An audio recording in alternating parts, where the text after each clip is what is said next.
첫 번째로 소개해드릴 작품은 영국 역사상 가장 악명 높은 연쇄살인 부부의 이야기, 프레드와 로즈 웨스트 브리티시 호러 스토리로 1994년 영국 글로스터에 흉흉한 소문이 하나 돕니다. 웨스트 집안의 아이들이 하고 다닌다는 말로 자기 집에서는 잘못을 하면 뒤뜰에 묻힌다는 아주 섬뜩한 이야기였죠. 하지만 그저 그런 소리로 넘길 수만은 없었던 이유가 있었는데요. 실제로 그 집의 딸 헤더가 8년째 실종 상태였고 결국 경찰들은 웨스트의 집 뒤뜰을 파기 시작합니다. 그리고 놀랍게도 그곳에서 진짜 헤더의 시신이 발견되었죠. 하지만 그건 시작에 불과했습니다. 그날 이후 수사가 본격화되면서 웨스트가의 주인인 프레드의 범죄 행각이 속속 밝혀지는데 최소 12명의 여성을 고문, 강간, 살해해서 집안 곳곳에 사체를 은닉했다는 내용이었죠. 그리고 그 엽기 살인의 현장에는 아내 로즈도 함께였습니다. 이 작품은 수사 당시에 프레드와 로즈의 육성, 그리고 수색 과정을 담은 영상 등 풍부한 아카이브 자료들로 채워져 있어서 개인적으로는 상당히 몰입해서 봤는데요. 이실직고하자면 해외 언론의 평은 별로입니다. 워낙 유명한 사건인지라 이미 여러 편의 다큐에서 다뤘는데 굳이 또 다른 다큐가 필요했었나 하는 거죠. 그런 의미에서 프레드와 로즈 웨스트 다큐는 저처럼 사건에 대한 디테일을 모르시는 분들이라면 충분히 볼만한 작품이라 생각되고요. 참고로 다큐를 보시고 괜찮았다고 생각되시는 분들은 이와 비슷한 내용으로 넷플에서 지난 2023년에 공개된 작품이죠. 프랑스와 벨기에로 오가면서 수많은 여성들을 강간 살해한 또 다른 연쇄살인마 부부의 이야기, 모니크 올리비에 악마의 공범도 이어서 보시면 괜찮을 것 같네요.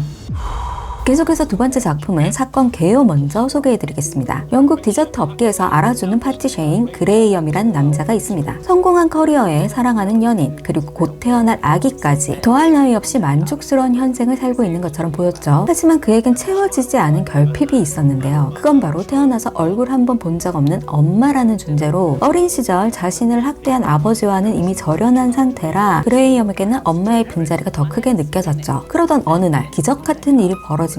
자신이 그의 친엄마라는 디온이라는 여성이 나타난 건데요. 심지어 그녀는 아는 사람이 거의 없는 그레이엄의 출생과 관련한 비밀들을 모두 알고 있었고 그는 그녀가 자신의 친모라는 확신을 가지고 만나게 되죠. 그리고 갑작스러운 만남만큼이나 놀라운 건 바로 그녀의 정체였습니다. 자신이 아시아와 유럽을 넘나드는 억만장자 사업가의 무려 브루나이 술탄의 숨겨진 딸이라는 겁니다. 벌써 냄새가 솔솔 나죠. 하지만 그레이엄은 그녀의 말을 믿을 수밖에 없었습니다. 밥 먹으러 간 5성급 호텔의 전 직원이 그녀를 알고 있었고 고가의 명품 선물들을 척척 안겨주는가 하면 차를 사주겠다고 데려간 롤스로이스 매장 직원이 단골 인증까지 해주는데 안 믿는 게 더 이상한 거죠. 나는 엄마에게 사기당했습니다 라는 제목 자체가 스포인 이 다큐는 어떻게 디온이 상류층 행세를 하면서 사기를 칠 수 있었는지, 그리고 결국 그녀 때문에 수억 원의 빚을 지게 된 그레이엄이 자신이 정말 친아들이긴 한 건지 친자 검사까지 하게 되는 과정들을 담고 있고요. 디온의 사기 수법보다는 그레이엄의 감정선을 따라가시면서 감상하시면 더 좋을 것 같은 작품이니까 보실 분들은 참고하세요.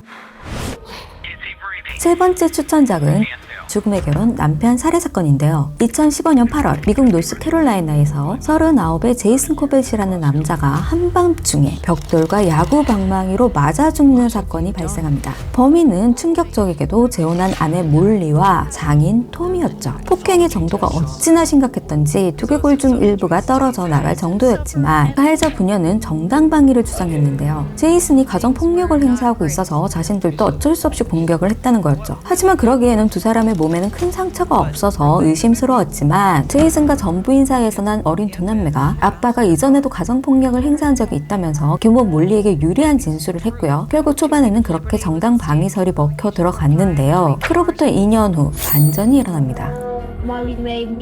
남매가 몰리가 시켜서 거짓말을 했었다면서 자신들의 진술을 철회한 건데요. 그리고 몰리와 톰 부녀는 결국 정당방위가 아닌 2급 살인으로 기소돼 최소 20년에서 최대 25년형을 선고받게 됩니다. 그렇게 정의 구현으로 마무리되나 싶었던 사건은 4년이 지난 어느 날 또 한 번 뒤집히게 되는데요. 부녀의 변호인단이 몰리가 가정폭력의 희생자였다는 새로운 녹음 증거를 제시하면서 항소를 했고 그게 받아들여진 거죠. 그 결과 어떻게 되었을까요? 그건 다큐를 통해 확인하시면 되겠고요. 다큐에는 빠져있는 내용들이지만 사건 발생 며칠 후 법의학자들이 사건 현장을 다 조사하기도 전에 무려 700만 원을 주고 현장을 청소해 살균까지 했다고 하고요. 결정적으로 60만 달러라는 사망보험금을 몰리가 받게 되어 있었다고 합니다. 제가 방금 드린 정보를 감안해서 다큐 속의 가해자들의 모습을 보신다면 조금 다르게 느껴지시지 않을까 싶은데요. 네, 색안경 드린 거 맞습니다. 계속해서 다음은 오늘 영상을 만들게 된 결정적인 이유가 된 작품으로 너무나 강추하는 다큐 인투 더 파이어 사라진 딸입니다. 주인공인 미국의 한 중년 여성 캐시에게는 아픈 상처가 하나 있었습니다. 16이란 어린 나이에 딸을 낳았는데 키울 능력이 되지 않아 그 딸을 입양을 보낸 겁니다. 세월이 아무리 흘러도 딸에 대한 미안함과 죄책감은 사라지지 않았고, 그래서 가정을 꾸린 후에도 그녀는 줄곧 아이를 갖지 않은 채 살아왔는데요. 그렇게 수십 년이 흘러 2010년 어느 날 캐시는 경찰로부터 충격적인 공문 한 장을 받게 됩니다. 입양을 보냈던 딸이 실종된 지 20년이 넘었고, 최근에 그 실종 지역 인근에서 여성의 사체 항구가 발견되었으니까 신원 확인을 위해서 DNA 대조를 해봤으면 한다는 거였죠. 검사 결과 사체는 딸이 아닌 걸로 판명이 나긴 했지만 기뻐할 수만은 없었겠죠. 얼굴도 이름도 이제야 알게 된 자신의 딸이 여전히 실종 상태라는 사실에는 변함이 없었으니까요. 그리고 그때부터 캐시는 사립 탐정까지 고용해서 직접 딸을 찾아 나서게 되는데요. 기나긴 추적을 통해 딸의 실종과 관련해 의심스러운 인물 하나를 발견하게 되는데, 그 사람은 바로 성범죄의 전과가 있던 딸의 양부였죠.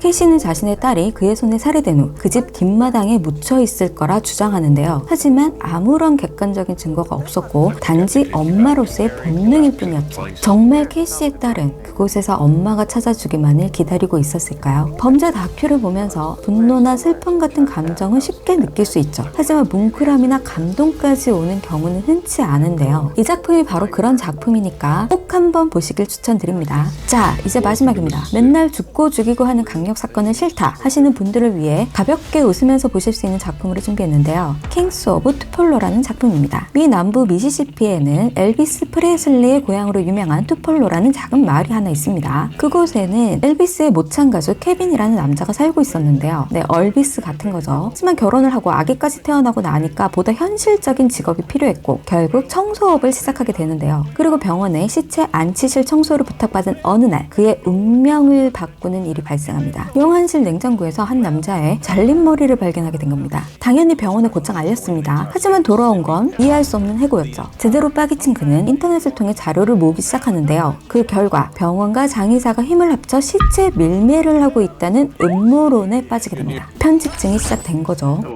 마치 불의에 맞서는 히어로가 된 심정으로 지역의 하원 의원, 상원 의원, 심지어 백악관의 버락 오바마한테까지 편지를 보내게 된 케빈. 그리고 며칠 후 그의 집에 FBI가 들이닥칩니다. 그가 보낸 걸로 추정되는 편지에 라이신이라는 성상결이보다 위험한 독극물이 들어있었기 때문이었죠. 케빈의 서사를 따라가는 이 다큐는 엘비스에서 시작해서 대통령 테러범에 이르기까지 어디로 튈지 알 수 없는 전개를 보여주는데요. 캐릭터는 더 대박입니다. 케빈을 포함해서 그의 아내, 형, 장의 사업을 하는 하원 의원까지 가리지 않고 등장인물 전부가 다 또라이 같습니다. 정말 웃겨서 지루할 틈이 하나 없었고요. 일상이 우울해서 웃을 일이 없으신 분들 꼭 한번 도전해보시길 추천드리고요. 참고로 마지막 순간에 엄청난 반전이 숨어 있으니까 끝까지 긴장감 놓지 마시길 바라면서 지금까지 잡순이었습니다.